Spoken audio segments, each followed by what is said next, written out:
Well, good evening and welcome back to Watches and Wheels YouTube channel. Tonight's video is going to be about fake Rolexes. Now, like it or not, fake Rolexes are here to stay. And to some degree, that's a good thing and it's a bad thing. The good thing is that you can have a really nice fake and it's not worth a whole lot. And if it gets lost or stolen, who gives a crap? You buy yourself another one. But a real one, on the other hand, is a whole lot more money and a whole lot more liability. And almost cost, well, a lot to fix, depending. Which, from what I've seen in the last 10 years of watchmaking, it's like cars. Because I spent 25 years in the auto repair industry, and I can tell you that everybody neglects their cars as long as they possibly can because nobody wants to put any money into it, because nobody wants to. Watches, on the other hand, are a different story. Because people want to put money in those things, depending on how much money they got into them. Some guys are more interested in overhead and how far they're in on it than what it actually is worth in the market. But then there are the other customers who don't care. They just want it repaired, they want it to work, they want to use it again, and they don't mind. So one of my favorite things about going to watchmaking school was that for a couple days, we all went up to the lunchroom and they had a big 8-foot round table and they brought out bags and bags, big paper bags filled with fake Rolexes and dumped them out all over the table. And for afternoons, after lunch, we got a chance to go through them, pick them up, get a feel of the weight, look how they run, open up case backs, and get a real good idea of what not to take in if you are a professional watchmaker. Because what you don't want to do, and what is taught in school, is that you don't want to take a fake not knowing, because then you're liable for a lawsuit if the customer gets the watch back and says, well, this watch was real, how do you prove that? It's a lot of baloney. They said you're better off, learning this stuff, opening it up in front of the customer and making that evaluation prior to even taking the job, because if you do and you screw up, there are people out there in the world that will take advantage of you like that, so you can't do that. Now, the fake Rolexes that I've worked on in the past, and I've worked on many, some of them, unfortunately, like the Chinese, are just doing real good, because as much as I don't like Chinese products, I have bought some Chinese watches, because I gotta tell you, they've done a very good job making some incredibly good quality fake Rolexes. It blows my mind, all the cloning and the amount of effort that goes into faking a Rolex, just to make it look that authentic, down by weights. And the speed of the movement, and making the movement look like a Rolex movement or a Daytona example. A friend of mine's got a Rolex Daytona. It's fake. I think his girlfriend bought it for him for Christmas. This is like 7-8 years ago. Paid like $700 for this Daytona. Now I'm going to make a video about that later because it's pretty fascinating the amount of effort that they went into to taking a Value 7750 and converting it into a different configuration so that they could use it in a Rolex Daytona. But the Rolex I have tonight is without question the most cobbled piece of crap I've ever dealt with in my life, in my whole career.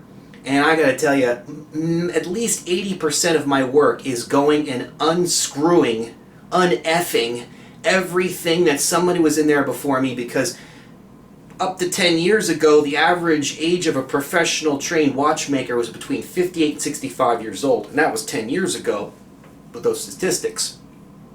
So I'm having to work on watches where the guys that worked on them, if they were professionally trained, are dead, or just hobbyists and hackers. And you know what? Watchmaking is not like learning to play the guitar. It's a whole different thing. Auto repair is really different in a lot of ways. Yes, they're both mechanical, but the skill level required to work on something so tiny and precise is not just for your average, well, I can just, do it and make it professional. It just never works. Unless you're trained by a master, you don't really know all of it. And that's my say on that for anybody who's a hobbyist who's turning professional. That's my gig on that. I'm not real buying into that, but whatever. I'm digressing. Anyway, so the fake Rolex I've got tonight is from a customer who I know, and I don't know who put it together, but it's a nightmare. And it uses a cloned 2836-1 movement in it, and it was just a mess. I mean, somebody had actually, when they put it together, they actually, the dial has the dial feet broken off, and the date wheel doesn't line up in the window to fit in this case. So what they did was they glued another date wheel under the dial so that it lines up in the window with model glue, and then they glued the dial onto the movement itself, and then stuck it back in this watch and oiled the living crap out of it. So what I had to do is I had to go through this thing, and working on Chinese movements, they're a lot more fragile than a regular real movement, because the parts are so crappy and cheap that you've got to be extra careful working on this movement. This is an ETA, so you work on. I love ETAs. I've worked on tons of my own, tons of my collection. Love them. So you've got to be extra careful when you're working on it, because everything is just so fragile. It's just a whole another level of working on it, because you've got to be so careful with what you're doing with it.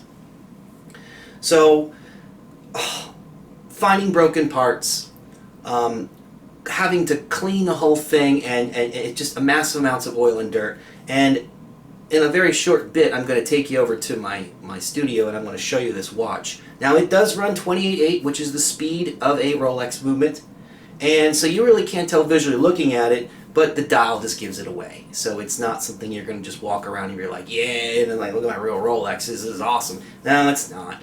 But as a favor, I wanted to do it for him and spent a whole lot of time making it right so it does work. And believe it or not, the thing actually times out pretty good. I think this one here timed out at plus 16 seconds per day, which is pretty amazing for a fake ETA that's all cobbled together, and who knows what parts and just how worn out it was, but amazingly stable, almost a near perfect beat order and beat error in every position. So what I'm going to do now is I'm going to get this camera off here, and we'll go over to my studio and I'll show you what this thing looks like. See you there in a minute. Alright, before we go over there, I just want to show you guys what the timing results look like for this watch. And there's a little sneak peek of what we're going to be looking at in a second. So there it is, dial up. And after positionally tuning this thing, we're about plus 16 seconds a day, which is pretty amazing for a fake clone watch. And she rides right between 0, perfect beat error, and 0.1 milliseconds. But hot dog, how smooth that is. Real nice. So why don't we just take a look at this thing closer. Alright, you ready to have a look at this dandy? Now I gotta tell you, it's the Chinese have gotten so good at making fakes that I almost think that the case is actually real. Because I've handled real Rolexes, and it's so hard to tell anymore. You can see the numbers are there. So how would you really even know? I mean, the first indication is look at the dial and you're like, yeah, no way. The font, the lettering, the dial is just in no way real. But the crystals, convincing. Same thickness. Chinese even make replacement crystals for fake Rolexes if you don't want to buy an original crystal, because I'm pretty sure an original crystal for a Rolex is about $500 depending on what one you buy. I mean, even the original Rolex tool fits on this.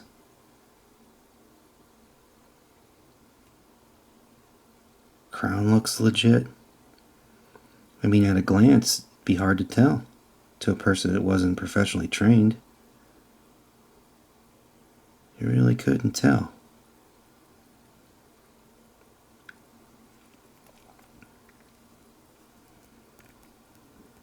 Except for my fingerprints. They did a nice job on the brushing and all the finish work. You know?